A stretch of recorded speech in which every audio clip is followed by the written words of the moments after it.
प्राचीन समय में राजा नल और दमयंती रानी सुखपूर्वक राज्य करते थे। उनके 2 पुत्र थे। उनके राज्य में प्रजा सुखी और संपन्न थी। एक दिन की बात है। उस दिन होली दशा थी। एक ब्राह्मणी राजमहल में आई और रानी से कहा, दशा का डोरा ले लो। बीच में दासी बोली, हाँ रानी साहिबा, आज के दिन सभी सुहागिन महिला दशा माता का पूजन और व्रत करती है तथा इस डोरे की पूजा करके गले में बांधती है, जिससे अपने घर में सुख समृद्धि आती है। अतः रानी ने ब्राह्मण से डोरा ले लिया और विधि के अनुसार पूजन करके गले में बांध लिया। कुछ दिनों के बाद राजा नल ने दमयंती के गले में डोरा बंधा हुआ देखा। राजा ने पूछा, इतने सोने के गहने पहनने के बाद भी आपने यह डोरा क्यों पहना? रानी कुछ कहती, इसके पहले ही राजा ने डोरे को तोड़कर जमीन पर फेंक दिया। रानी ने उस डोरे को जमीन से उठा लिया और राजा से कहा, यह तो दशा माता का डोरा था, आपने उनका अपमान करके अच्छा नहीं किया। जब रात्रि में राजा सो रहे थे तब दशा माता सपन में बुढ़िया के रूप में आई और राजा से कहा, हे राजा, तेरी अच्छी दशा जा रही है और बुरी दशा आ रही है। तूने मेरा अपमान करके अच्छा नहीं किया। ऐसा कहकर बुढ़िया अंतर्ध्यान हो गई। अब जैसे जैसे दिन बीतते गए वैसे वैसे कुछ ही दिनों में राजा के ठाट बाट, हाथी घोड़े, लाव लश्कर, धन धान्य, सुख शांति सब कुछ नष्ट होने लगे। अब तो भूखे मरने का समय तक आ गया। एक दिन राजा ने दमयंती से कहा, तुम अपने दोनों बच्चों को लेके अपने मायके चली जाओ। रानी ने कहा, मैं आपको छोड़कर कहीं नहीं जाऊंगी। जिस प्रकार आप रहेंगे उसी प्रकार मैं भी आपके साथ रहूंगी। तब राजा ने कहा, अपने देश को छोड़कर दूसरे देश में चले, वहां जो भी काम मिल जाएगा वही काम कर लेंगे। इस प्रकार नल दमयंती अपने देश को छोड़कर चल दिए। चलते चलते रास्ते में भील राजा का महल दिखाई दिया। वहां राजा ने अपने दोनों बच्चों को अमानत के तौर पर छोड़ दिया। आगे चले तो रास्ते में राजा के मित्र का गांव आया। राजा ने रानी से कहा, चलो हमारे मित्र के घर चले। मित्र के घर पहुंचने पर उनका खूब आदर सत्कार हुआ और पकवान बनाकर भोजन कराया। मित्र ने अपने शयन कक्ष में सुलाया। उसी कमरे में मोर की आकृति की खूंटी पर मित्र की पत्नी का हीरो जड़ा कीमती हार टंगा था। मध्य रात्रि में रानी की नींद खुली तो उन्होंने देखा कि वह बेजान खूंटी हार को निगल रही है। यह देखकर रानी ने तुरंत राजा को जगाकर दिखाया और दोनों ने विचार किया कि सुबह होने पर मित्र के पूछने पर क्या जवाब देंगे, अतः यहाँ से इसी समय चले जाना चाहिए।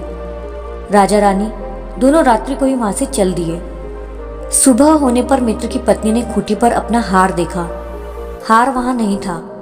तब उसने अपने पति से कहा, तुम्हारे मित्र कैसे हैं जो मेरा हार चुराकर रात्रि में ही भाग गए हैं? मित्र ने अपनी पत्नी को समझाया कि मेरा मित्र कदापि ऐसा नहीं कर सकता, धीरज रखो, कृपया उसे चोर मत कहो।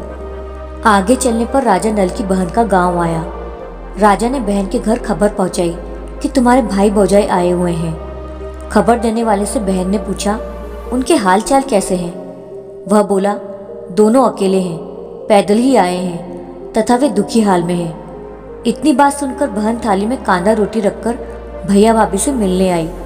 राजा ने तो अपने हिस्से का खा लिया, परंतु रानी ने जमीन में गाड़ दिया। चलते चलते एक नदी मिली। राजा ने नदी में से मछलियां निकालकर रानी से कहा, तुम इन मछलियों को भूंजो, मैं गांव में से परोसा लेकर आता हूँ। गांव का नगर सेठ सभी लोगों को भोजन करा रहा था। राजा गांव में गया और परोसा लेकर वहां से चला तो रास्ते में चील ने झपट्टा मारा तो सारा भोजन नीचे गिर गया। राजा ने सोचा कि रानी विचार करेगी कि राजा तो भोजन करके आ गया और मेरे लिए कुछ भी नहीं लाया। उधर रानी मछलियां भूंजने लगी तो दुर्भाग्य से सारी मछलियां जीवित होकर नदी में चली गई। रानी उदास होकर सोचने लगी कि राजा पूछेंगे और सोचेंगे कि सारी मछलियां खुद खा गई। जब राजा आए तो मन ही मन समझ गए और वहां से आगे चल दिए। चलते चलते रानी के मायके का गांव आया। राजा ने कहा, तुम अपने मायके चली जाओ, वहां दासी का कोई भी काम कर लेना, मैं इसी गांव में कहीं नौकर हो जाऊंगा। इस प्रकार रानी महल में दासी का काम करने लगी और राजा तेली के घाने पर काम करने लगा। दोनों को काम करते बहुत दिन हो गए। जब होली दशा का दिन आया तब सभी रानियों ने सिर धोकर स्नान किया। दासी ने भी स्नान किया। दासी ने रानियों का सिर गूथा तो राजमाता ने कहा, मैं भी तेरा सिर गूंथ दूं। ऐसा कहकर राजमाता जब दासी का सिर गूंथ रही थी तब उन्होंने दासी के सिर में पद्म देखा। यह देखकर राजमाता की आंखें भर आई और उनकी आंखों से आंसू की बूंदें गिरी। आंसू जब दासी की पीठ पर गिरे तो दासी ने पूछा, आप क्यों रो रही हैं? राजमाता ने कहा, तेरे जैसी मेरी भी बेटी है जिसके सिर में भी पद्म था। तेरे सिर में भी पद्म है। यह देखकर मुझे उसकी याद आ गई। तब दासी ने कहा, मैं ही आपकी बेटी हूँ। दशा माता के कोप से मेरे बुरे दिन चल रहे हैं, इसलिए यहाँ चली आई। माता ने कहा, बेटी तूने यह बात हमसे क्यों छिपाई? दासी ने कहा, माँ मैं सब कुछ बता देती तो मेरे बुरे दिन नहीं कटते। आज मैं दशा माता का व्रत करूंगी तथा उनसे गलती की क्षमा याचना करूंगी।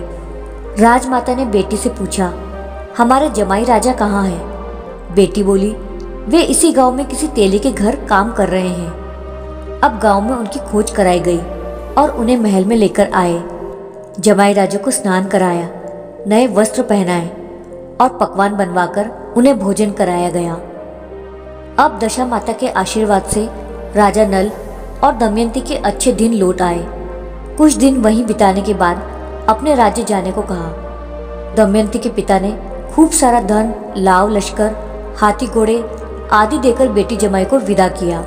रास्ते में वही जगह आई जहाँ रानी ने मछलियों को भूना था और राजा के हाथ से चील के झपट्टा मारने से भोजन जमीन पर आ गिरा था। तब राजा ने कहा, तुमने सोचा होगा कि मैंने अकेले भोजन कर लिया होगा, परंतु चील ने झपट्टा मारकर गिरा दिया था। अब रानी ने कहा, आपने सोचा होगा कि मैंने मछलियां भूनकर अकेले खा ली होंगी, परंतु वे तो जीवित होकर नदी में चली गई थी। चलते चलते अब राजा की बहन का गांव आया।